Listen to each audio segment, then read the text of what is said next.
अस्सलाम वालेकुम रहमतुल्लाहि व बरकातुहू। नाज़रीन इकराम, वेलकम टू यूएनएन 24 न्यूज। मैं हूं आपका दोस्त और सोहेब खान। देखते हैं आज की अहम खबर।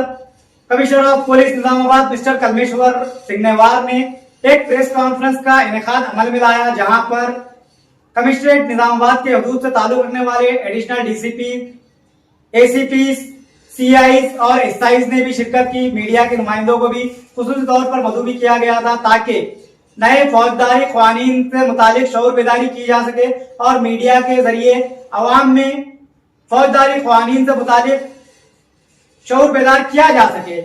इस प्रोग्राम में commissioner police mister Kalmeshwar Singh Newar ने फौजदारी नए क़वानीन के जो वदा खता किए गए, इससे मुतालिक पावर प्रेजेंटेशन प्रोजेक्टर के जरिए तफसीली मालूमात फराहम की। आइए देखते हैं इसकी तफसीली रिपोर्ट।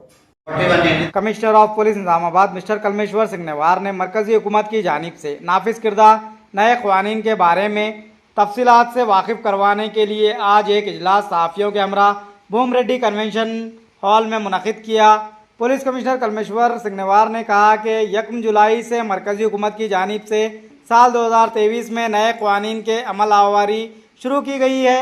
इन्होंने बताया कि Indian civil production code evidence authority of India के बारे में नए क़वानीन में नाफिज किरदा क़वानीन के बारे में तफसीली तौर पर पावर प्रेजेंटेशन के ज़रिए वाकिफ़ करवाया गया और इस मौके पर सहाफ़ियों की जानिब से पूछे गए सवालात के बारे में भी वाकिफ़ करवाते हुए तजस्सुस को दूर किया। इस प्रोग्राम में additional DCP admin Koteswara Rao, additional DCP AR Shankar Naik के अलावा निज़ामाबाद आरमूर बोधन के ACPs, special branch AR traffic ACP और दिगर अहदेदार भी मौजूद थे। నోటీస్ అనేది ఇవ్వాలి.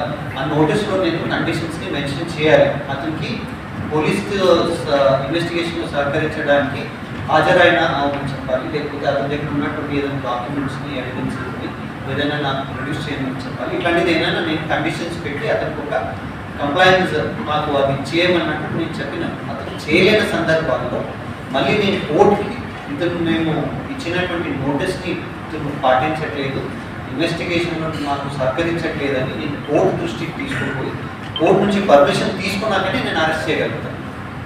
చిన్న 324 చిన్న కొట్లాట ఏం చేసుకుని వస్తారు, దెబ్బ తగిలి ఉంటుంది, రక్తగాయం ఉంటుంది, అది బట్ అది సింపుల్ ఇంజురీ ఉంటుంది. చూడడానికి రక్తము అన్ని కారినప్పుడు పెద్దగా షర్ట్ మీద కారుతుంది, అన్ని చూడడానికి ఘోరంగా కనిపిస్తుంది అది, బట్ గాయమైనది చిన్న గాయం కాదు, సింపుల్ ఇంజురీ ఉంటుంది. చూసే వాళ్ళందరూ ఫోటో చూసి వాళ్ళు అరే బాగా కొట్టినారు, బాగా రక్తకారం ఉంది అని అంటారు. డాక్టర్ దగ్గరికి వచ్చి సింపుల్ ఇంజురీ ఉంటుంది, దాంట్లో అరెస్ట్ చేసే అధికారం మనకు ఉంటుంది. బట్ జనరల్ సిటిజన్స్ ఎక్స్పెక్టేషన్ ఏముంటుంది, అరే అరెస్ట్ చేయాలి, అంత కొట్టినారు, అంత రక్తకారింది, అరెస్ట్ చేయాలి, జైలు పంపాలనేది ఉంటుంది. బట్ చట్టంలో మనకి అది ప్రొవిజన్ వేరు. సో అట్లాంటి దాంట్లో కూడా మళ్ళీ కోర్టుకి మేము ఎందుకు అతన్ని మేము ఇచ్చినటువంటి నోటీస్ని అతను పాటించట్లేదు, ఎట్లా పాటించట్లేదు, ఎందుకు పాటించట్లేదు, అతను పాటించలేని దానికి అతని ఉద్దేశం ఏంటి, ఏం చేస్తాడు మళ్ళీ అతను అనేది ఇవన్నీ నేను కోర్టు కన్విన్స్ చేసినాక కోర్టు నాకు అప్పుడు వారెంట్ ఇస్తుంది, నేను అప్పుడు అతన్ని అరెస్ట్ చేయగలుగుతాను. ఇప్పుడు కొత్త చట్ట ప్రకారంగా మళ్ళీ 3 years కింద తక్కువ పనిష్మెంట్లో ఫస్ట్ అతన్ని 3 years కింద తక్కువ పనిష్మెంట్లో DSP పర్మిషన్ కూడా ఉండాలి. అది కూడా ఒకటి అడిషనల్ పర్మిషన్ యాడ్ చేసిన. ఇది ఒకటి జనరల్గా అరెస్ట్ రిలేటెడ్ ఒక కన్ఫ్యూషన్ ఉంటుంది. మీరు అన్నట్లు అందరికీ అంత అవగాహన ఉంటుంది. కాగ్నిజబుల్, నాన్ కాగ్నిజబుల్ అనేది ఎఫ్ఐఆర్ కాంప్రమైజ్ చేయడానికి కంపౌండబుల్ ఉంటేనే చేయగలుగుతాం. Compoundable, non compoundable, bailable and non bailable. Bailable అంటే less than 7 years వాళ్ళకి మేము అరెస్ట్ చేసే అధికారం. కొంతమంది సరే నేరం చేసుకుని లేకుంటే అదర్ కేసెస్లో ఇన్వాల్వ్ ఉంటాయి ఉన్న తర్వాతనే కూడా అసొంటి గల్ఫ్ కానీ వేరే కంట్రీకి వెళ్ళిపోతాడు. అసొంటి వాళ్ళకు పాస్పోర్ట్ క్యాన్సిల్ చేయడానికి, బయట నుంచి పిలవడానికి, కోర్టుకి నడవడానికి అది లుక్అవుట్ సర్క్యులర్ అనేది ఒకటి ఉంటుంది. ఒకవేళ ఇప్పుడు కేసు దర్యాప్తులో అక్యూజ్గా ఉన్నటువంటి వ్యక్తి ఇనిషియల్ ఇన్వెస్టిగేషన్లో సహకరించినాడు, బట్ తర్వాత నాకు అరెస్ట్ చేస్తారు, లేకపోతే నాకు కోర్టు తిరగాల్సి వస్తుందని, లేకపోతే నిజంగానే అతనికి బయట ఉద్యోగం అవకాశం దొరికితే అతను బయటకు వెళ్ళొచ్చు. బట్ స్టిల్ కోర్టు పిలిచినప్పుడు లేకపోతే పోలీస్ పిలిచినప్పుడు అతను ఖచ్చితంగా హాజరు అవ్వాలి.